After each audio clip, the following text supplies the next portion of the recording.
we have uploaded I think one or two videos for tutorials for that, and one important video tutorial on that is how you will collect a random rows of records from database. Say you have some set of 40 questions and you want not in a particular sequence but in a randomly one by one the rows to be selected and it is to be displayed in a Kinter window.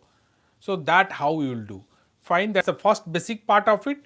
Then say randomly while displaying what is already displayed should not repeat. How you will do that? So we'll keep a separate column for that where the once a randomly one question or a row is picked up. So at the same time the status of this column will be set true or false, but based on whatever the condition, and accordingly it will be excluded. Then what happens, say I have 30 records, so 30 records are already shown. Then how I will restart it? Then in the third part we have added the reset button. So all the records will be again resetted to initial stage. So one more you can go on adding one more questionnaire like that. This particular podcast, please watch that. There are many code explanations are there. You can listen to it or even watch to it because we have showing lot of code samples and examples where and the demos also.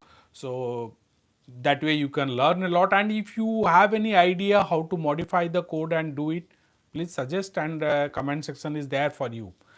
After that, the next episode what we will be focusing is on image upload. So why this time we are in this one we are excluding a database integration. The reason is, let's first understand how a image is displayed on a Kinter window. Once it is we are thorough in that, then what you will do, how you will store it in a it can be a MySQL or a SQLite database in the bulb column. We call it binary large object. So bulb column will store it, how will retrieve it, how will delete it, because it's not like a single text record. So it's in a binary format, we are storing it in a database. So how you will add it, how you will retrieve it, all those things we will study and we will work on it. Already code is there, you can just slowly one by one the tutorials will be added to it. Now we are also working recently in our newsletter.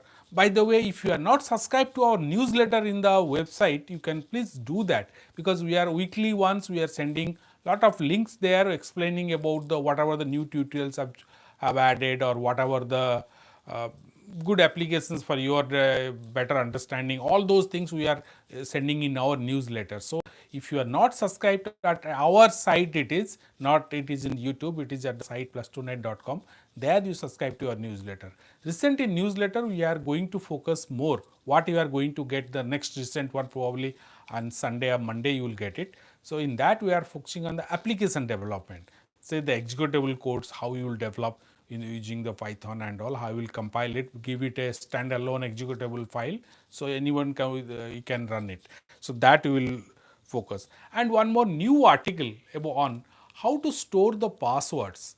Say in almost all of our article you have seen in the code is there, above that MySQL database, the user ID password we are telling you update it. But when you, if this is for our learning purpose only, but when you develop an application or give it the code to someone else to use it, you don't like you should always expose his user ID or password and then you work on it. So what are the better ways to keep your user ID and password? That part we have already on article is added, and that also we are going to give that link and a little explanation, and shortly we will add the video part of it also.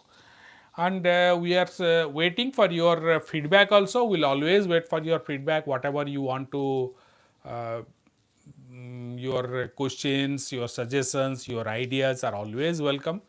Put it in the comment section and in the video tutorials, whatever you feel, or in the site also. And my request is just please subscribe both to our channel here in the YouTube and also in the website. You subscribe to our newsletter, so you'll be getting the frequent updates. That's all friends for today. If any news is there, I'll back again regularly. I'm coming online also. Thank you for watching.